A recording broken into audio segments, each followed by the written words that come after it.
This video is brought to you by ncix.com. Great technology, selection, and service.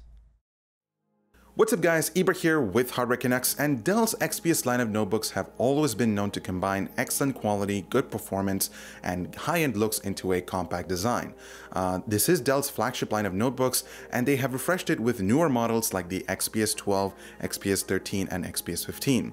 The XPS 13 and XPS 15 have received countless positive reviews, but I wanted to shift gears today to a different product, and that is the XPS 12. Unlike the other notebooks in the lineup, the XPS 12 is a true 2-in-1 laptop that can be easily converted into a tablet.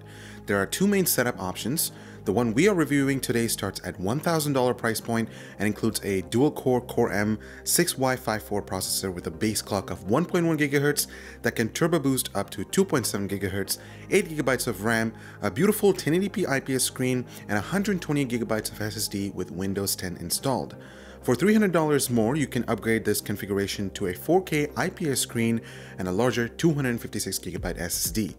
I wish that the 256GB was offered as a baseline configuration, and unfortunately, there's no way to upgrade the paltry 8GB of system memory, 25% of which gets eaten up by Windows alone.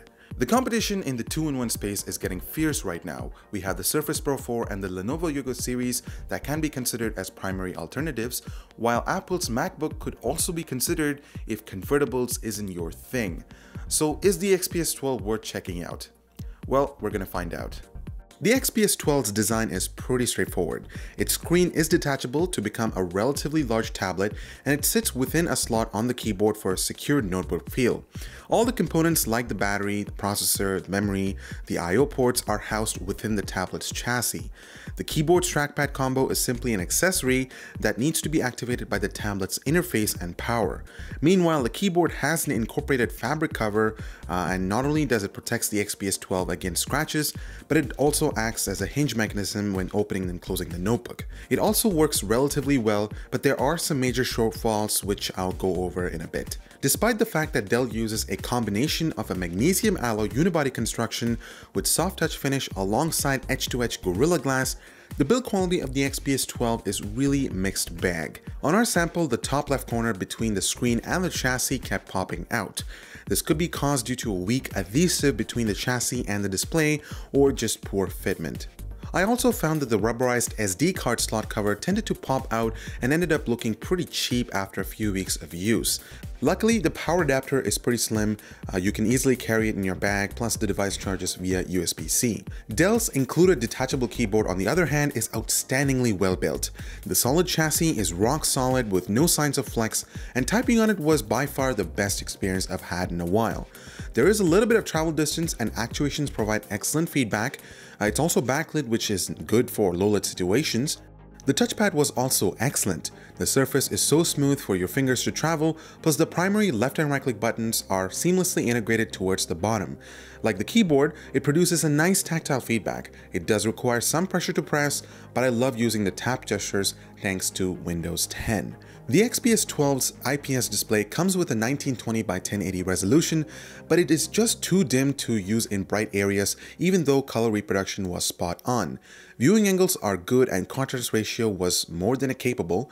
The real problem here is the display is highly reflective, and even if you turn up the brightness to 100%, the amount of glare makes using it outside or public transport nearly impossible. I wish they adopted the same anti-glare coating from the Surface Pro 3 or 4, it's just the industry standard in my eyes. Dell's 12-inch 2-in-1 is also not that bad for consuming content. I spent a few weeks watching YouTube videos in HD, not 4K, due to the processing power limitation of the Core M chip. As for the I/O, you'll find a headphone jack, 2 USB-C ports, a microSD card reader covered with a flap, and volume adjust buttons. The problem here is the absolute lack of backwards compatible USB 3.0 ports or display outputs. Plugging in an external hard drive, flash drive, or even an external display to the XPS 12 requires the use of a yet-to-be-released adapter that gets connected to one of the 2 USB-C ports I mentioned previously. Dell's adapter looks sleek in design, and it comes with an HDMI port, VGA port on one side, and standard Gigabit Ethernet and a USB 3.0 port. Its cost? $100. And it doesn't even fit with the XPS 12's design. It just sort of hangs there like an over-ripe fruit. Dell should have included this with the XPS 12, otherwise, how else are we supposed to connect our peripherals? Even the Active Pen has yet to be released. Seriously, Dell, what were you thinking about this? All the items that are meant to allow this 2-in-1 to compete against the likes of the Microsoft Surface are still not launched. I had some concerns regarding the headphone jack too. Dell's built-in amplifier doesn't do quite the right job to produce audio that well, with music often sounding muddy. The unit comes with Dell's Smart Audio enabled that completely puts you in this space where music becomes echoey, and turning the feature off makes it sound a little better, but not perfect. Fun fact, it's actually worse than my iPod Touch. I actually had Dimitri try it out, so let's hear what he has to say.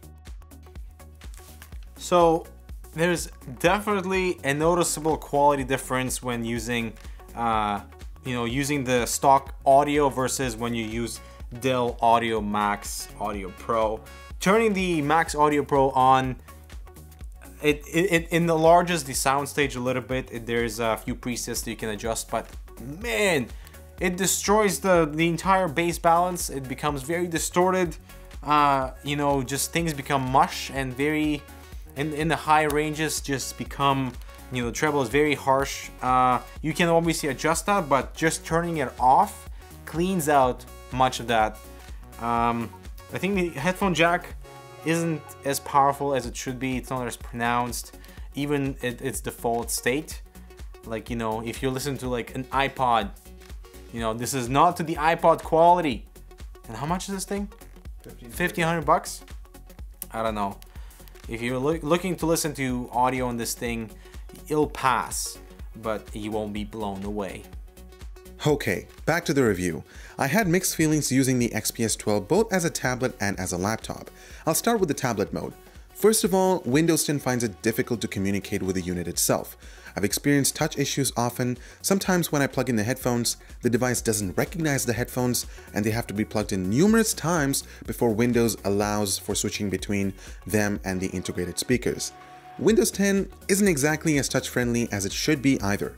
While huge steps have been taken when compared to Windows 8.1, the interface just feels clunky and half-baked. And this isn't Dell's fault, but it doesn't detract from the XPS 12's tablet experience. Dell also offers another accessory called the Dell Active Pen. Think of this as a Surface Pro combo, except you'll have to pay an extra $70 for it. The pen comes with two types of batteries, one for the stylus pen itself and the other for the Bluetooth module. When you pair it up via Bluetooth, it does its thing. You can certainly take notes with it in class, but I found the Windows logo button at the bottom to be annoying. It tended to get activated by my hand as I was jotting down notes.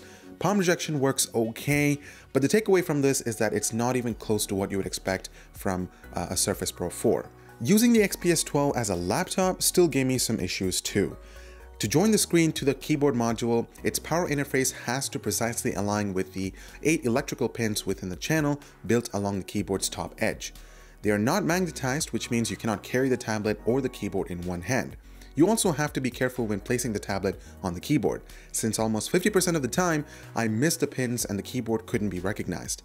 Actually getting them aligned required a bit of adjustment, taking a few seconds to slide the tablet through the rail until you hear the click. It became extremely annoying. The screen itself can only be oriented in one angle, which is disappointing because you lose the ability to maneuver with different angles to compensate for screen glare. It kind of loses the point of being a laptop, and paying $1,000 for a 2-in-1 device becomes questionable. Another major concern I had was the ability to wake the device from sleep. Sometimes the power button responded with just a press to put the computer to sleep, but other times it was hard for me to actually wake up the system, as it either stopped responding or I had to force shut down the system, which would potentially lose data.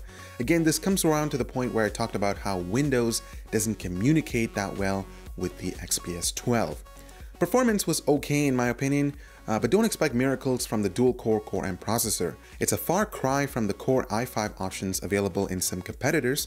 You can get the day-to-day tasks done pretty well, but certainly not gaming or video editing. I also found myself having issues with Wi-Fi connectivity. It just randomly stops working when web browsing, and I had to restart the computer to make it properly function. I'm not sure if this is a Wi-Fi card issue, but perhaps Dell could fix this with a future update. The battery life was certainly not the best either, and I was expecting a lot more from that efficient Core M chip. I was only able to get 5 to 6 hours of use with casual web browsing and script writing. When you're consuming content, expect around 3 to 4 hours at most with screen at 75% brightness. And I should also note that when you use the XPS 12 in tablet mode, I also encountered overheating issues when watching videos while the unit was charging. So I would recommend using the XPS 12 in laptop mode during battery charges. The XPS 12 feels like a rushed product from Dell, one that was pushed out of the door in an effort to compete against the Surface, Yoga, and other similar devices. The build is not the best. I wished it came with the Quad HD configuration for the price. The volume adjust buttons and the power button gives you a mushy feel when pressing, and sometimes you might even have to use your nail to turn on the device. Palm rejection while writing with the Active Pen was not the best, as the Windows logo button got in the way. The Wi-Fi performance was not the best either, as I faced disconnecting issues and the Wi-Fi adapter not responding until reboot. The keyboard, on the other hand, was excellent. The keys had one of the best tactile responses, plus the trackpad was definitely a pleasure to use. Updates may fix some of these issues in time, but for now, there are a few showstoppers here that can't be overlooked. I think the problem here is that I just can't wrap my head around the pricing of the XPS 12 based on what you get. There are just far too many compromises here, but there are also quite a few things that Dell can build upon to create an amazing product in the future. Unfortunately, paying $1K for a Windows machine does mean that you are entering into a premium category, and I feel Dell could have improved the XPS 12's usability and build quality. Granted, from a specifications perspective, it does have a leg up on the Surface Pro 4, which costs significantly more when equipped with its type cover, so Dell certainly has the value quotient on their side. Well, that concludes our review of the Dell XPS 12 2-in-1 laptop. Be sure to let us know your thoughts on this device and what would you like to expect in their next revision. Go as much as you want in the comments down below. I'm Eber with Hardworking X. Don't forget to subscribe for more similar content, and we'll see you in the next one.